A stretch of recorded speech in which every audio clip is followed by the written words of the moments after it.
ایک نبی، ایک لاٹھی اور ایک ظالم بادشاہ۔ جب زمین پر ظلم کی انتہا ہو گئی تو اللہ نے سمندر کو حکم دیا، راستہ دے دے ان کے لیے جو میرے بندے ہیں، اور پھر جو ہوا وہ تاریخ کی سب سے بڑی عبرت بن گئی۔ یہ ہے قصہ حضرت موسیٰ علیہ السلام کا اور فرعون کے انجام کا۔ دیکھیے اس ایمان افروز کہانی کو مکمل آخر تک۔ یہ واقعہ صرف ایک قصہ نہیں، بلکہ اللہ کی قدرت کا وہ زندہ معجزہ ہے جس نے قیامت تک کے انسانوں کو سبق دے دیا۔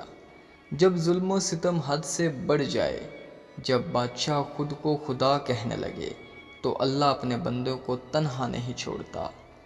یہ وہ وقت تھا جب مصر کی زمین فرعون کے ظلم سے تڑپ رہی تھی۔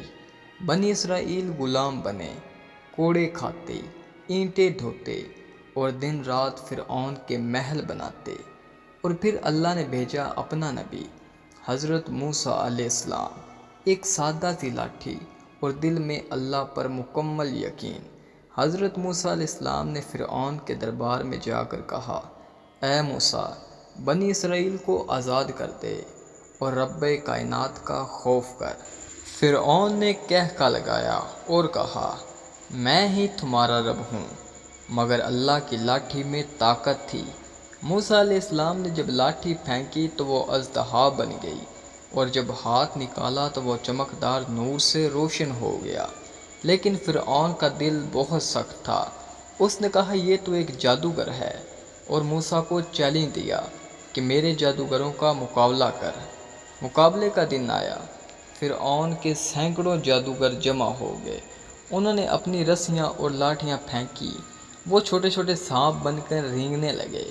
تو تب اللہ کے نبی نے اپنی لاٹھی پھینکی تو وہ ایک عظیم سانپ بن گیا اور سارے جادو کو نکل گیا۔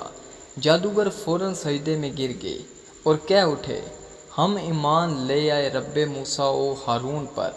فرعون غصے سے پاگل ہو گیا۔ پھر آیا وہ دن جب اللہ نے موسیٰ کو حکم دیا، راتوں رات اپنی قوم کو لے کر نکل جاؤ۔ موسیٰ نے اپنی قوم کو لیا اور رات کی تاریک میں نکل پڑے۔ صبح ہوتے ہی فرعون کو خبر ملی۔ وہ اپنی جاہ و جلال کے ساتھ اپنی فوج کو لے کر نکل پڑا۔ بنی اسرائیل کے آگے سمندر تھا اور پیچھے فرعون کا لشکر۔ لوگ ڈر گئے اور کہنے لگے، اے موسیٰ، اب کیا کریں؟ ہم تو پکڑے گئے۔ مگر موسیٰ نے یقین کے ساتھ کہا، ہرگز نہیں، میرا رب یقین کے ساتھ ہے، وہ راستہ دکھائے گا۔ اللہ نے موسیٰ کو حکم دیا، اپنی لاٹھی سمندر میں مارو۔ جیسے ہی حضرت موسیٰ علیہ السلام نے لاٹھی سمندر میں ماری تو سمندر دو حصوں میں بٹ گیا۔